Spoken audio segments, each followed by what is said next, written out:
Hi Taurus, welcome to Higher Source Tarot for a tarot reading for all Taurus, Sun, Moon, Rising, and Venus. Thanks to all of you for all the support. I send you love and appreciation right back. And if you're new here, welcome. I post new readings on Friday, then again on Monday. So if a reading doesn't resonate, just come back in a couple of days. You can watch a new reading. Fridays are always a general reading. So today's reading will bring in aspects of career, money, love, and everything in between.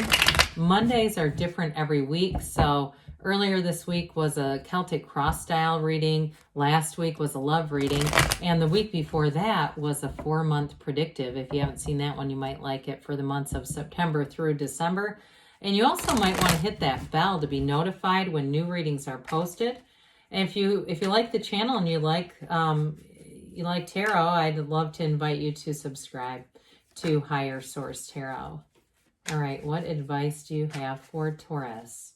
Sun, Moon, Rising, and Venus. What does Taurus need to know, please, for the best and highest good of all concerned with Taurus? Messages for Taurus, please.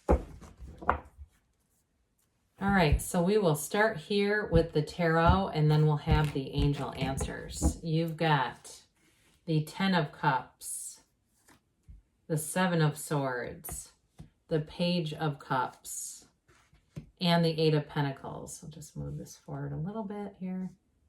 I couldn't quite remember where I needed that. All right, apologies. The 7 of Cups, 2 sevens now, the Ace of Swords, the 9 of Swords, and the 2 of Cups. Well, for somebody here, you may have a reconciliation, okay? You definitely have love here with the 10 and the 2 of Cups and that page. It's a message about love. Others of you, though, I do feel like you have a decision about work, and you may have somebody around you who's a bit jealous, okay? And I do feel like those of you that, you may have new love, but it may be somebody who has a lot in common with you. However, either way, I feel like there's somebody who's just a little bit jealous. I'd be careful about getting into conversations with anybody who you don't honestly trust. You really can tell, or it starts to take a weird turn, right? The conversation takes a turn, Taurus, and you start to see, or you hear something that somebody in 7 of Swords has said about you. Because especially with the 7 of Cups, it's like a take off your rose-colored glasses kind of a message. So 7s, though, ultimately, what we do like about these two is they're about victory and success. So you're going to get information that you need. And honestly, I think it will be somewhat bothersome with the 9 of Swords, but I don't feel like it's going to be an overarching problem. So we have air, water, and a little bit of earth here. But I do want to show this off. I mean, it's kind of a nice little build when we look at this. That 10 of Cups is perfection. It's dominion. And so for some, this tells a story just by itself. Some it is reconciliation, but that Page of Cups is law of attraction energy. And you're attracting a partner. 2s are about partnerships. I do feel like you have it's going to be clear to you, though, with that Ace of Swords. There's no confusion. There's nothing hidden in this relationship. But the 10 of Cups shows celebration. It's happiness for everyone. And it's also getting along well. Now, if it's a job situation, it's also a match. And I do feel like with that 8 of Pentacles, you're going to build up long-term stability there. It may be a bit of maybe one of those jobs where you don't have a lot of downtime. You're not going to be doing a lot of texting. You're not going to be doing online shopping at your job. Because with that 8 of Pentacles, you're going to keep moving forward. Now, some of you too, if you're opening something or doing something on the side, kind of a side business or doing something like that, I do feel like it's going to bring in a lot of joy, and it's going to be a match, whatever it is. So the 10 of Cups it's really a beautiful energy here, and it'll be something to celebrate. Well, this pesky 7 of Swords, it's an immature energy around you. It does feel more like it's a slanderous type of energy. And whoever this was just doesn't think things through very carefully. Now, I will say in terms of reconciliation, I feel like you've got 2 things going with this. One, somebody who doesn't think it's a good idea. And I do feel like they're very vocal about their opinion, maybe not to your face, but behind your back. They have no problem talking about it. Others of you, though, or related to this, I should say, I do feel like it's an abrupt departure, as somebody who left abruptly, and maybe they were overwhelmed with a different area of their life and just thought, I can't be in this relationship right now. I've got to get my own ducks in order. Or even if, too, you don't have cards of addiction here, but if it was somebody that left saying, I need to get help for this problem, I do feel like whatever it was an abrupt departure, though, because with the Seven of Swords, it's very poorly thought out energy. So either way with this, with the right precautions, you'll be just fine. It's really, that's what the tarot is good for. It's your best friend who tells you the truth. So with this, they will try to tell you, hey, this is coming, this energy. So be aware of it, or it's around you right now. Well, Page of Cups, pages are messengers. This one brings in a message of love. I do feel like, though, it's related to a job and really telling you that Eight of Pentacles, even though it is a bit of work, you're going to feel confident about it. You're going to feel like you're doing something that's making a difference. It's going somewhere. It's not just useless, energy spent. Now, with this Page of Cups here, it can also be in terms of love, somebody that may start off as a developing energy. They may be a bit shy, checking things out. I do feel like, too, though, in terms of a relationship, especially reconciliation, it may be an unexpected encounter. Somebody who seems to run into you. And I actually feel it's legitimately unexpected. I don't feel like it's a planned thing. One of those where they know everywhere you go and then they're just surprisingly there. It's not like that. I actually do feel like it's running into someone. And I do feel like their energy is quite genuine. The Page of Cups is a very sweet, sensitive energy. It's somebody that it can be a bit shy. I think I mentioned that. So they may not come across, they're not going to be Knight of Cups coming across really strong, but it doesn't mean they don't have feelings, because they do. It just means that they kind of like to see how things are going before they really, and really the page actually develops into a king. So that's a positive energy. But with the Eight of Pentacles, eights are rhythm and vibration. With this Eight of Pentacles, you've got this focused, driven energy. That's you anyway. You're a bit of a competitor by nature, and you like to get things done, and you like to have nice things. Nothing wrong with that.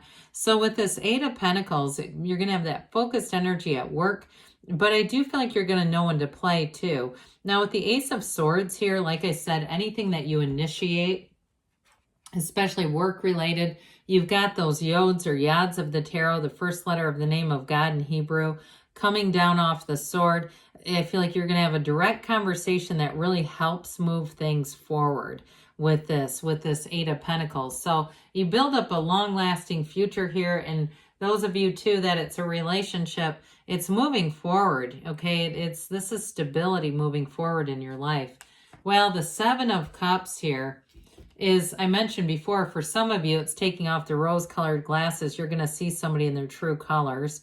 And I do feel like with that Ace of Swords, it's going to be pretty final. If it's I say friend in quotations, somebody who's talking about you, I just don't see you keeping them around for more feedback of that nature. Others of you, though, you're going to have opportunities showing up here, and it's going to be about using your discernment and also to your intellect, which is going to be great with that Ace of Swords. You're going to see exactly what needs to be seen here. So with this ace, it does represent courage, boldness, the truth, and intellectual property. So in terms of making decisions based on logic, okay, that's what this is. So you may make a head over heart decision about a friend. I keep getting that, and honestly it seems pretty clear, because why would we want to keep them around with their mouth? No offense, but anyway, in terms of relationship too, though, or work, I get it both ways. It's things move forward in a very straightforward way. That upright sword is wonderful because it's really in your favor. But I also want to say too, with it cutting through the crown, that's the crown of the ego. So it allows you to see things just as they are, not as sometimes we want them to be. You won't be fooled in this energy, even though you do have this Nine of Swords. The Nine of Swords is needless worry. Nines are about realizations. So I feel like the light switch flips on in this energy. It's like whatever you need to see in a situation you're going to. But the black is contrast, and it's also can be ignorance. So not knowing something, it's causing some angst for you. But again, More is going to be revealed about this. Those of you that it's reconciliation and you've kind of been sitting in this, it is time to take some action, but it's more about taking action with yourself, impressing upon the subconscious, really using the powers and what you know already to manifest. Because if you sit in this, you're just going to get more of this, more uncomfortable situations. Well, the Two of Cups tells you it's a match. Now, in a reconciliation, they're trying to tell you it's worth the investment. Those of you that need to go back and have a conversation to clear something up, it's real love. And I do feel like you can be exactly who you are in this situation or with this person. You don't have to pretend to be somebody that you're not in order to please them. They love you just the way you are. And at work too, you go into something here where I feel like they really respect your effort. They respect your commitment, your devotion, and your focus. Okay. I feel like too, that you might get compared to somebody that works with you or previously worked there, in a very positive way though. Like they compare you because the other person wasn't doing the greatest job. And I feel like they really see you as a gift. That's what they say. They see it as a gift. So let's see here what the angels have to say for you, Taurus. Messages for Taurus. Sun, Moon, Rising, and Venus. What does Taurus need to know, please? Advice for Taurus, please. All right, we've got meditation brings answers. We didn't talk much about that, but especially too with that Nine of Swords. If you're finding you're having a hard time sleeping and you wake up, that's a great time to meditate. It's generally quiet, and so you can really quiet down the mind, listen to an ambient sound. They've got a golden opportunity. So again, I do feel like that could be related to that Seven of Swords. So it's like you're going to get information that reveals more. Some of you, it's that unexpected encounter. You've got listen to your intuition. So if you don't have a good feeling about something, don't just dismiss it. You're ready, they say. And you've got a yes. Good things are on the way for you, Taurus. I love you, and I'll be back again soon.